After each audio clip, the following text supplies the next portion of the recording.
प्रिय स्टूडेंट, पद्मा करके अब तक हमने 2 वीडियो में अध्ययन किया है।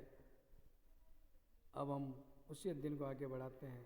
मैं प्रोफेसर मदन लाल खत्री, द्वितीय वर्ष कला हिंदी साहित्य के प्रथम प्रश्नपत्र में पद्माकर के संकलित पदों का हम अध्ययन कर रहे हैं। पद्माकर के पदों में कहीं श्रृंगार है तो कहीं भक्ति है और कहीं उन्होंने नायिका खासकर विशेषतः राधा के रूप सौंदर्य का भी वर्णन किया है। आगे के पदों में हम देखते हैं कि पद्माकर वैसे ही वर्णन कर रहे हैं नायिका का। ऐहो नंदलाल ऐसिल व्याकुल परी है बाल। कृष्ण को एक सखी जाकर कह रही है। ब्रज भाषा में जो पद हैं, जो हमें पद दिखाई दे रहे हैं, इनके एक एक पदों के एक एक शब्दों के अर्थ में न जाकर इनकी जो अनुप्रास, इनका जो अनुप्रास है, इनका जो नाद सौंदर्य है, उस पर विशेष ध्यान देना चाहिए। क्योंकि पद राज दरबार के कवि थे और दरबारों में गाए जाते थे। गीत मतलब इसका जो पद सौंदर्य है, नाद सौंदर्य इसका ज़्यादा महत्वपूर्ण है, बशर्ते कि इनके अर्थ करने के। इसलिए कभी कभी किसी पद का कोई अर्थ न कर पाए हम और नहीं हो पाए तो उसकी कोई चिंता करने की जरूरत नहीं है, मगर उसके नाद सौंदर्य को जरूर पकड़ें। ऐहो नंदलाल ऐसी व्याकुल परी है बाल। हे कृष्ण तुम चलो। राधा, बाल का मतलब यहाँ राधा ही लेंगे हम। राधा तुम्हारे विरह में इतनी व्याकुल होकर पड़ी हुई है, हाल ही चलो तो जोरी जुरी जाएगी। अगर अभी ही चलोगे तो जोरी जुरी जाएगी। तो क्या होगा? जोड़ी जो है वो उसकी जुड़ जाएगी। अब जोड़ी कृष्ण के साथ जुड़ने की हो रहे हैं या वो टूट के बिखर गई है वो जो जुड़ जाएगी, दोनों हो सकता है। ठीक है। कहे पद्माकर नहीं तो ये झकोरे लगे और लो अचाक बिन घोरे गुरी जाएगी। पद्माकर कह रहे हैं कि नायिका फिर अपने कृष्ण कहती है अगर नहीं चलोगे आप तो इन झकोरों में, ये जो झकोरे चल रहे हैं, झकोरे किसके? बारिश के समय जो हवा चलती है और जो झोंके आते हैं बारिश के हवा के साथ साथ, उन झोंकों में अचाक लो बिन घोरे गुरी जाएगी। अचाक लो, अचानक ही, बिना घोले। पानी में किसी को घोलते हैं तो घुल जाता ना, मिट्टी, गरम वगैरह, नमक, शक्कर वगैरह सब। उसी तरह क्या होगी? वह राधा इस पानी में घुल जाएगी, मतलब नष्ट हो जाएगी वर्षा ऋतु के पानी में, इन झोंकों में। सिरे उपचारन घनेरे घनसारन को, देखत ही देखत दामी लो दुरी जाएगी। सिरे उपचारन घनेरे घनसारन को।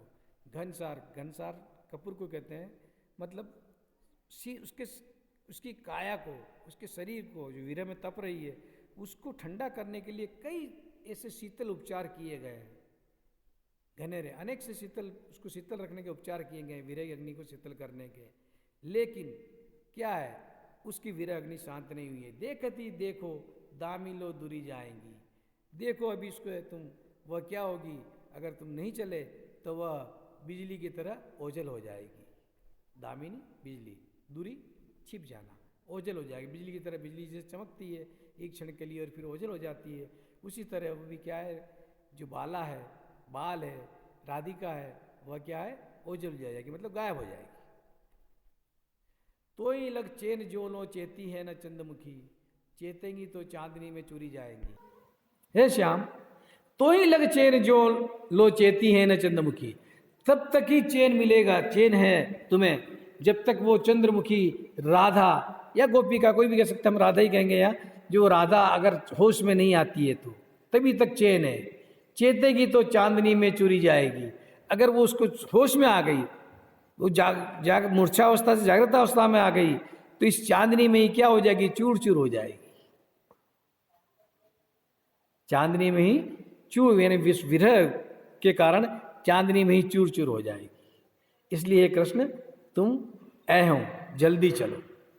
अब इस पूरे पद में जो सौंदर्य है वो पद सौंदर्य, अनुप्रास है, उसमें नाच सौंदर्य है, इन सब चीज़ों के वो सौंदर्य देखा जा रहा है इसमें। दामी लो दूरी जाएंगी मनु पर, चेती है न चंद्रमुखी चैन है, चेतेगी तो चांदनी में चुरी जाएगी। ये सब क्या है? ये सब काव्य सौंदर्य है जो कवि हमारे सामने रखना चाहता है। इसके बीच इसका जो अर्थ है वो तो इतना ही है कि एक नायिका क्या है कि प्रीतम की विरह में व्याकुल है, और अगर प्रीतम उससे नहीं मिलेगा तो वो क्या है, अपने आप को क्या कर देगी, खो देगी।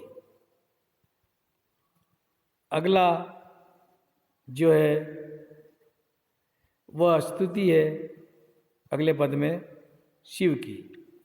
देव नर किन्नर किते के गुण गावत, पे पावत न पार जा अनंत गुण पूरे को।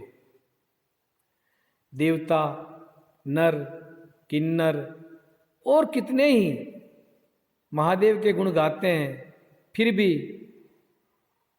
उस अनंत और संपूर्ण गुणवान शिव का पार नहीं पाते।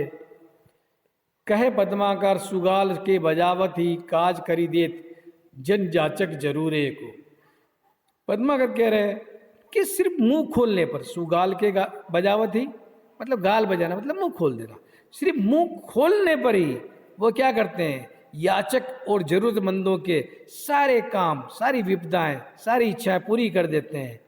चंद की छटान जूट पन्नक फटान जूट, चंद की छटान जूट, उनके जूड़े में चंद्रमा की छटा है और पन्नक सांप का फन उनके गले में पड़ा हुआ है, सांप के फन उनके गले में है, लहरा रहा है। मुकुट विराजे जटा जूटन के जूरे को, और इससे युक्त उनका जो मुकुट है, जटाओं से युक्त मुकुट शोभा दे रहा है। देखो त्रिपुरारी की उदारता अपार, जहां पे फल चारी फूल एक दे धतूरे को। अरे उस त्रिपुरारी, उस भगवान शिव की उदारता, कृपा का कितनी अपार है कि यहाँ पर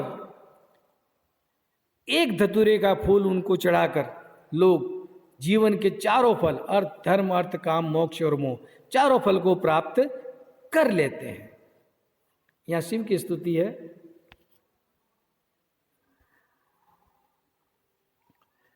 अगले पद में फिर राम की बात आ रही है। लगभग भक्ति के पद ज्यादा ही हैं पद्मा करके। राम को नाम जपो निसी बासर, राम ही को एक आसरो भारो। और किसी एक ही ईश्वर की बात नहीं की है, इन्होंने सभी ईश्वरों की स्तुति की है। गंगा की भी की है, शिव की भी हमने देख ली अभी। अब आगे इसमें राम की हो रही है। एक बार जानकी की भी स्तुति हमने देखी है। राम को नाम जपो निसी बासर, रात दिन मैं राम नाम क्या है जपता रहता हूँ। राम ही को एक आसरो भारो, मेरे पास एकमात्र जो विश्वासपूर्ण जो सहारा है, भरोसा है, वह राम का ही, राम के नाम का ही है। भूलो न भूल कहीं भीरन में, भीरन में मतलब संकट में कभी उसे भूल नहीं पाता मैं।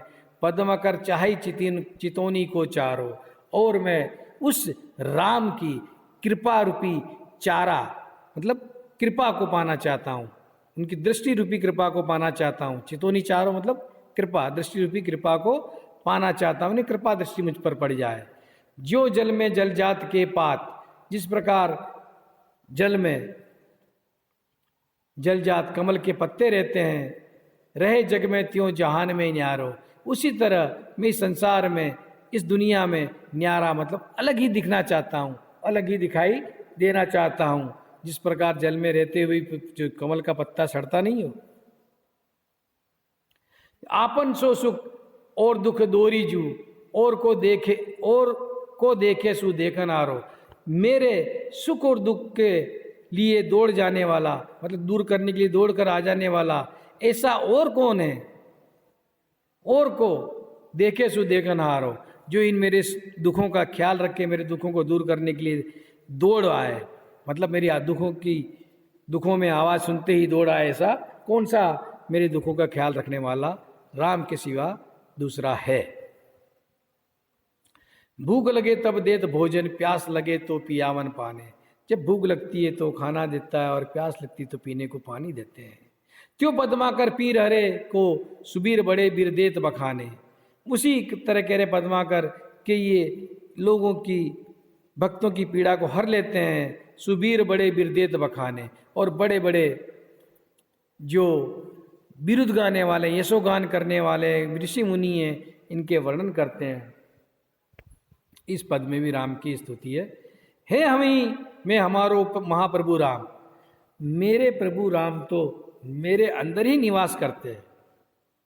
इते पे न मैं पहचाने, इस पर भी मैं उन्हें पहचान नहीं पाया कि प्रभु का निवास तो मेरे हृदय में ही है, मैं उनको यहाँ वहाँ ढूंढता रहा। वही बात आगे कह रहे हैं, जैसे विचित्र सुपत्रन में लिखे, जिस प्रकार सुपत्रन में मतलब पन्नों पर, भोजपत्रों पर, कागज तो अब चले हैं, पहले भोजपत्र थे, मतलब सुंदर पत्रों में लिखे हुए वेद यानी वेद और उनके भेद को